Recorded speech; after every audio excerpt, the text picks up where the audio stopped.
Welcome to the Transitions Daily podcast. Transitions Daily is an online recovery group that offers a daily distribution of popular recovery resources accompanied by a secret Facebook group for discussion.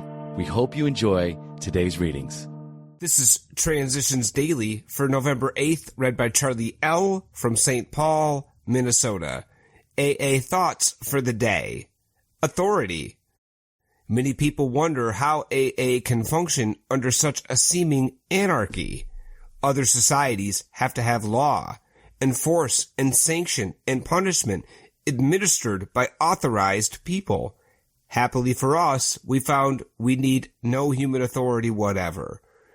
We have two authorities, which are far more effective. One is benign, the other malign. There is God, our Father, who very simply says, I am waiting for you to do my will. The other authority is named John Barleycorn, and he says, you had better do God's will, or I will kill you. And sometimes he does kill. So when all the chips are down, we conform to God's will or perish. At this level, the death sentence hangs over the AA member, his group, and AA as a whole. Bill W., St. Louis, July 1955. Alcoholics Anonymous comes of age, page 105. Thought to consider. Faith is the substance of things hoped for, and the evidence of things not seen. Acronyms. God. Good, orderly direction. Just for today. Growth. From the three legacies of Alcoholics Anonymous.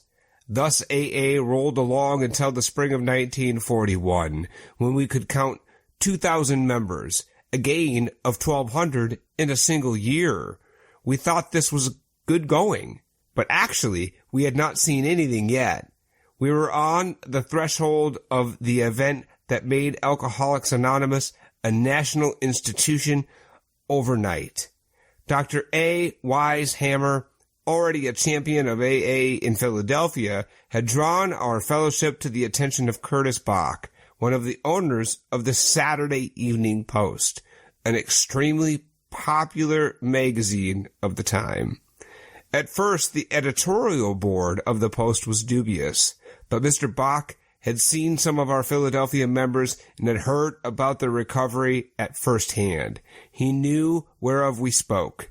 And the next thing we knew, Mr. Jack Alexander, a star feature writer for the Post, appeared at our Vesey Street office in New York City.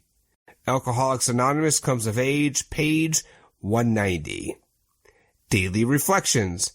An individual adventure. Meditation is something which can be further developed. It has no boundaries, either of width or height. Aided by such instruction and example as we can find, it is essentially an individual adventure, something which each one of us works out in his own way.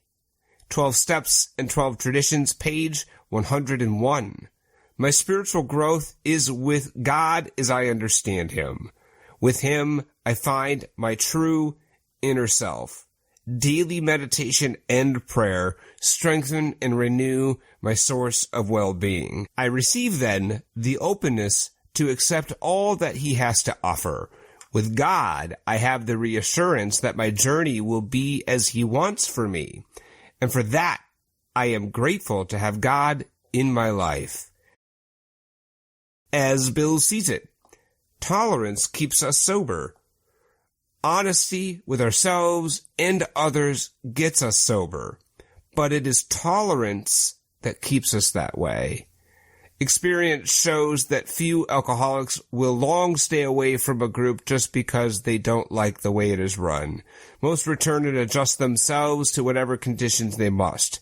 Some go to a different group or form a new one. In other words, once an alcoholic fully realizes that he cannot get well alone, he will somehow find a way to get well and stay well in the company of others. It has been that way from the beginning of AA and probably always will be so. Letter 1943. Big Book quote. The alcoholic is like a tornado, roaring his way through the lives of others. Hearts are broken. Sweet relationships are dead. Affections have been uprooted. Selfish and inconsiderate habits have kept the home in turmoil. We feel a man is unthinking when he says that sobriety is enough. Alcoholics Anonymous, 4th edition. Into Action, page 82. 24 hours a day. AA thought for the day. I have lost much of my inferiority complex. I was always trying to escape from life. I did not want to face reality. I was full of self-pity. I was constantly sorry for myself. I tried to avoid all responsibilities. I did not feel that I would handle the responsibilities of my family or my work. Owing to my inferiority complex, I was eager to be free of all responsibilities. I wanted to drift. I wanted to be on the beach. AA showed me how to get over my feeling of inferiority. It made me want to accept responsibility again. Have I lost my inferiority complex? Meditation for the day. One thing I do, forgetting those things which are behind, and reaching forth unto these things that are before, I press onward toward the goal. We should forget those things which are behind us and press onward toward something better. We can believe that God has forgiven us for all our past sins, provided we are honestly trying to live today the way we believe He wants us to live. We can wipe clean the slate of the past. We can start today with a clean slate and go forward with confidence toward the goal that has been set before us. Prayer for the day. I pray that I may drop off the load of the past. I pray that I may start today with a light heart and a new confidence. Hazelden Foundation, P.O. Box 176, Center City, Minnesota, 55012. I'm Charlie L., and I'm an alcoholic. We hope you enjoyed today's readings. You can also receive Transitions Daily via email and discuss today's readings in our secret Facebook group. So for more information, go to dailyaaemails.com today. Other than the 24 hours a day reading, unless otherwise specified, all quotes copyright Alcoholics Anonymous World Services, Inc., 1952 through 2001.